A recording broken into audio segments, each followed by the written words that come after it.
know, and today's video is going to be my first ever how-to video where I will be showing you guys some really cool tips, in my opinion at least, that I think will help at least one of you out, because these days it's really hard to come by good references.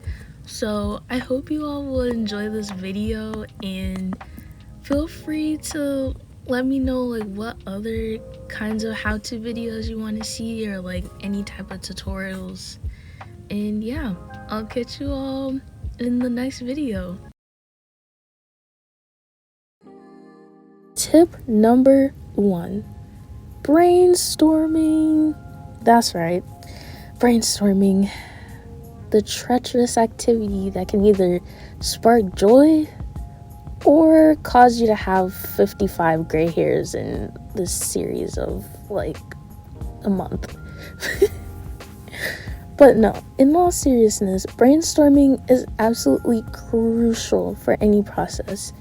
Whether you're making a science project, baking a cake, painting a picture, working on a study of a picture, or honestly just anything that you're wanting to do. Brainstorming allows for your mind to begin to create different possibilities and outcomes for whatever situation you're in. If we leave out the brainstorming process, we can just be stuck in a rut, per se, or we can just feel like we're not really going anywhere with our thoughts, because in reality, we're not.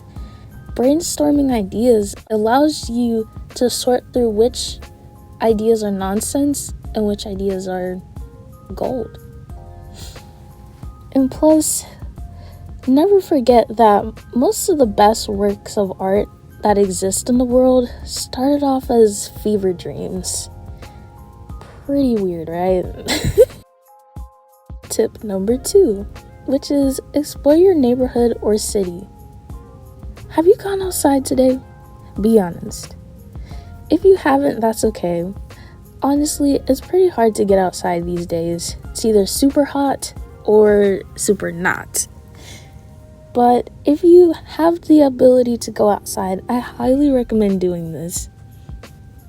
For me personally, there have been so many times where I've been stuck in an art rut, where I feel like I just see the same things every day, I draw the same things every day, and it just really damages my creativity. So usually what fixes it for me is just driving around town. Whether that's driving to a local grocery store, or driving to a nearby park, or just driving to a little cafe. Honestly, it's the thought that counts, as cheesy as that sounds. You don't have to drive to any fancy places or even drive at all. In fact, you could just walk. You could take a walk around your house, around your block, around your school, wherever you can, and just observe the world. I highly recommend taking your phone or a camera with you. That way you can take pictures of what you see, and you can use that for later when you're about to draw something.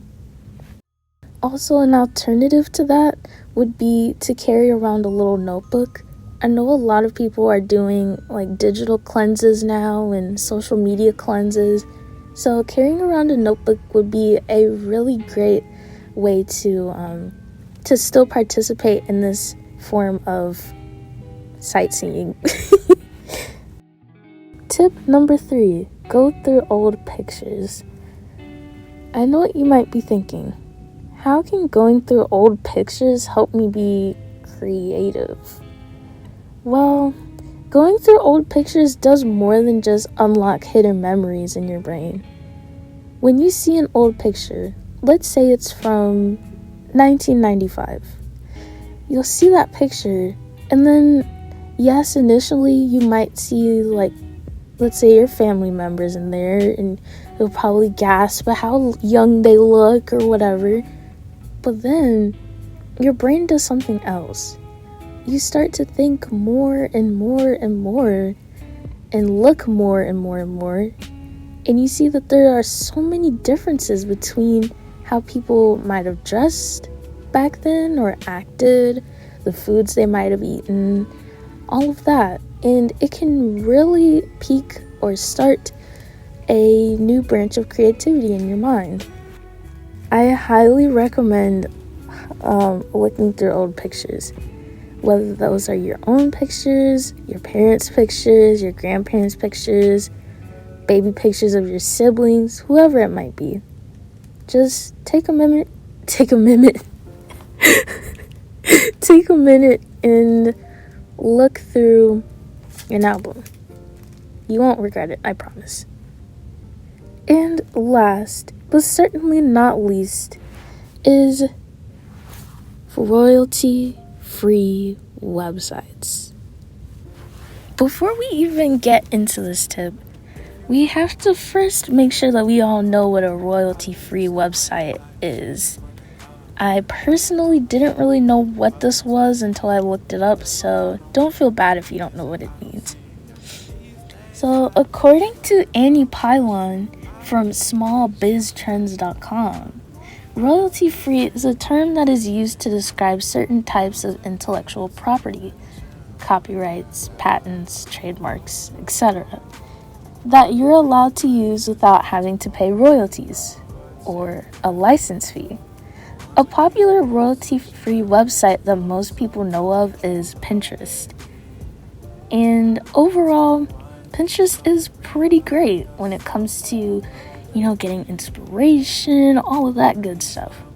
So overall, royalty-free websites are great for artists who are looking for some inspiration. However, there is a downside to royalty-free websites. For example, sometimes on royalty-free websites, they might say that you have to pay an additional fee to use a certain picture.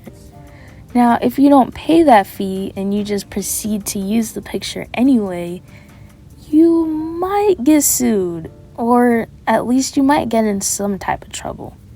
If you take nothing else away from this video, please remember to always reverse search your references. This can help you to avoid being sued, or it can just save you from being embarrassed or getting roasted on the internet. I'm gonna link some helpful articles and videos down below if you guys still have questions about royalty-free websites, because I know it can be a little bit confusing. And also I'll link a couple articles and videos about reverse image searching.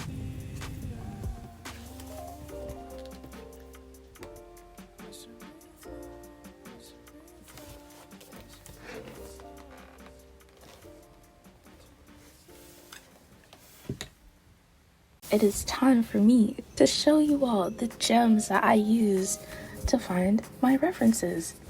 So these search engines, I typically use them if I don't feel like going out anywhere, or I don't feel like leaving my room, which is more often than not, believe it or not. The first website that we have is Pixels. It is by far one of the most diverse reference websites that I've ever come by. There's so many different types of images, like there's really skilled photographers on this website, and you can find really dynamic poses for your OCs, or just honestly just for anything that you're trying to do. I also really like the aesthetic appeal of this website because it's organized in a way that is color blocked. So for example, on the home screen for me right now, you can see that there's a brown theme towards the top, and then it works its way down into a blue theme, and then it goes down into more like naturey, then it goes into a black and white theme, then a beige theme, pink, green. So there's just all types of colors and references that you can choose from on here. It's also set up kind of like what do you call it, like it's giving me Flickr vibes. If you guys know what Flickr is or was, like it kind of reminds me of that for some reason.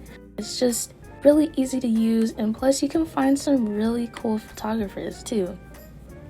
So Pixels is definitely my number one. Next website on the list is Pinterest. Honestly, if you haven't heard of Pinterest, you're probably just living under a rock. Pinterest has a wide variety of different pictures, whether you're looking for scenery to paint or draw, or you're looking for like models that can help you with creating poses for your OCs, or just anything. There's a lot of variety on Pinterest, and it caters to a lot of different aesthetics as well. The only thing that I would say about Pinterest that is a downside is something that I mentioned earlier with the whole like royalty free thing. Like, some of the images on Pinterest are actually copyrighted. Some of them, not all of them, but some of them are copyrighted because companies like modeling agencies or just photography businesses have copyrighted these images, but other people have just reposted them without giving credit. So I definitely would say to be careful of that. Like, if you see a watermark on any picture, just try to stay away from it, or you can use it but give credit to the original creators of the picture. The next website on the list is actually a fairly new website that I've discovered. Well, the website itself isn't new, but I recently discovered it. This website, I believe it is run by a photography agency, and I absolutely love their work. It's called weekendcreative.com, and honestly, even if you don't want to draw any of the pictures that are mentioned here, but honestly, just looking at it for color theory and everything, it's just perfect. So overall, I highly recommend this as well. And last but certainly not least is Unsplash.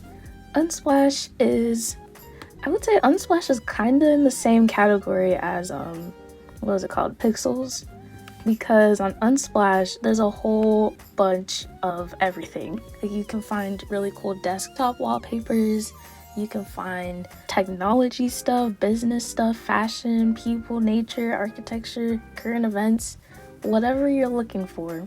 The only thing that I'm not sure about is if they have the whole following process. I'm not entirely sure.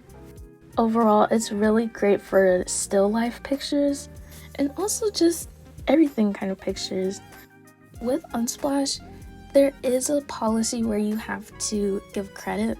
Well, you don't have to do it, but it's highly suggested, and they even provide the little citing link URL thing, so you don't have to go in and type it in. You can just copy and paste it to wherever you're planning on posting your artwork. And something that's also really cool is that they have an available for hire part of their page where people who are creatives or photographers or artists can log on to this website and potentially find a job just by uploading their work. There are so many different types of references. Please check out Unsplash. It is a really great website with awesome creators, and you never know what you'll find.